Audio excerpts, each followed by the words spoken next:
think about that. You can just say, Now, I fought imagine in the being White Steve House. Garcia, who's fighting Diego Lopez. He's the first walk of the night. He's the first fight of the night. You're the very first fighter ever, and probably That's a lot of pressure, bro. to fight at the White House, Yeah, making the walk. that's kind of amazing. Isn't that pretty cool? How many fights has Garcia had? He's a stud, man. He's a Jackson guy. Oh, I want to ask you this.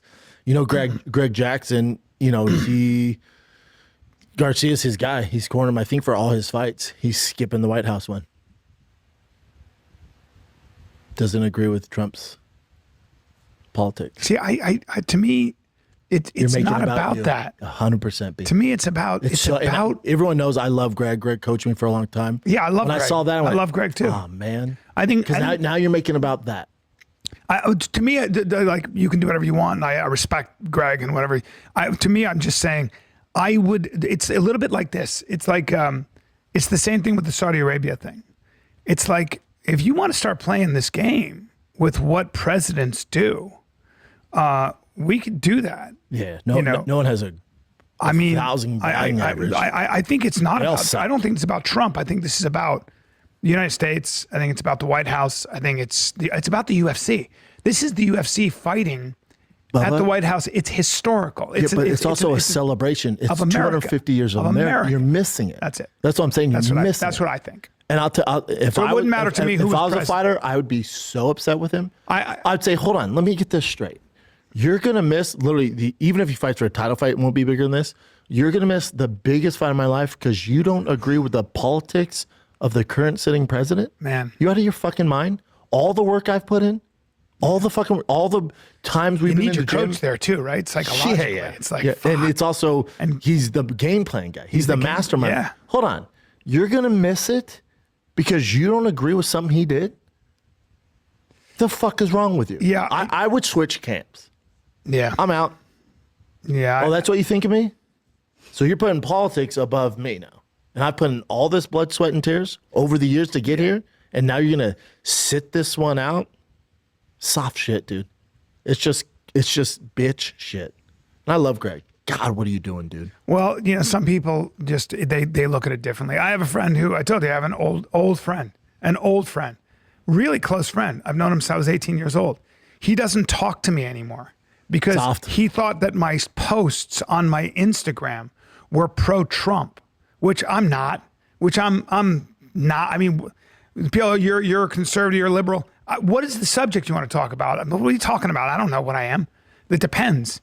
I'm definitely not. Definitely not a Kamala Harris supporter. No, unless you're like some crazy left-leaning, transgender. Kids can pick their sex. I don't think unless you're that extreme. I get along with everybody. I don't think my political point of view is very extreme at all. Do you? Like, and this is my friend I've known 18 years. But some people like just decide I'm not going to be friends with that person. I'm like, hey, and they make these choices, and I'm like, good riddance. Right. Good riddance. Right. I was like, but also snowflake. Oh, you're not my real friend. But you also know me, dude. Like, give me the benefit of the doubt. What the fuck are you talking about? Yeah, just a snowflake. Really weird.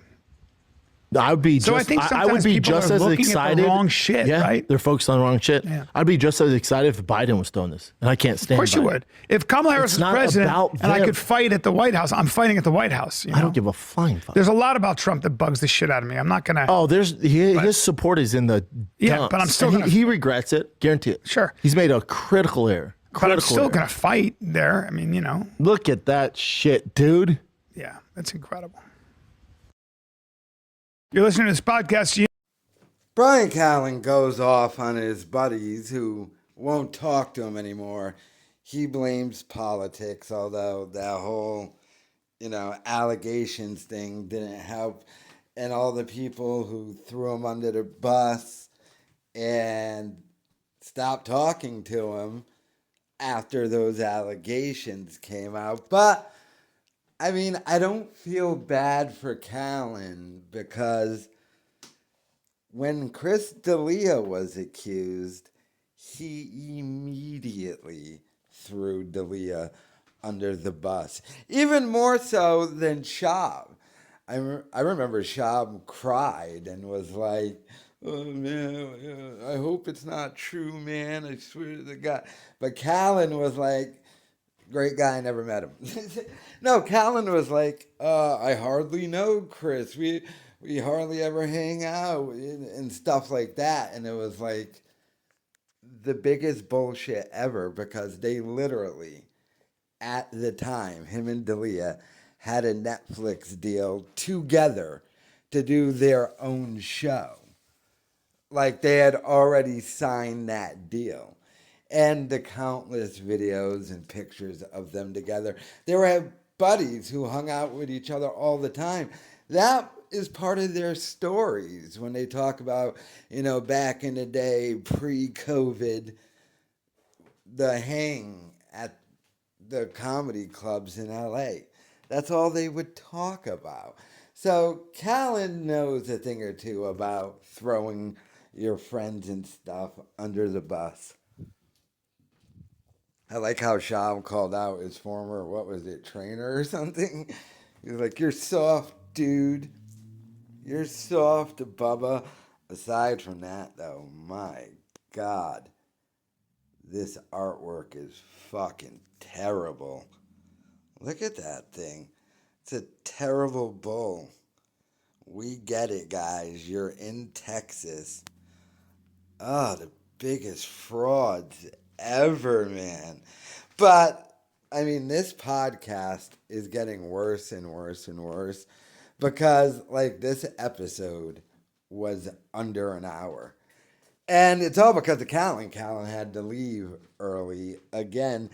And I get Shab's frustration with this because to give the Redact some credit, he has been trying to pump out content.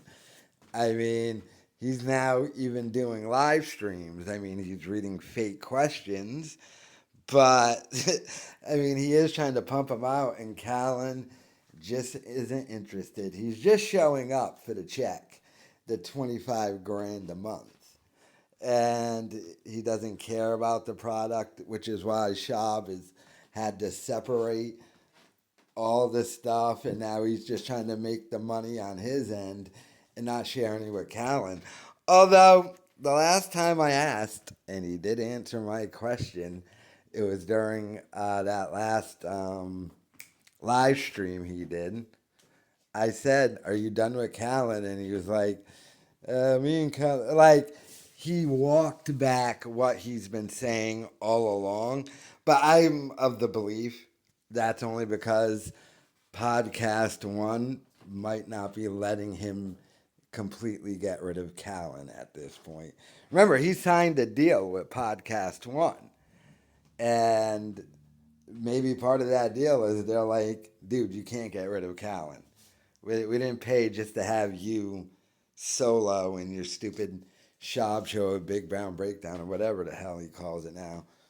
But Callen, I mean, mad people won't be friends with him. But the second Dalia was accused, thrown right under the bus. But let me know your thoughts in the comments.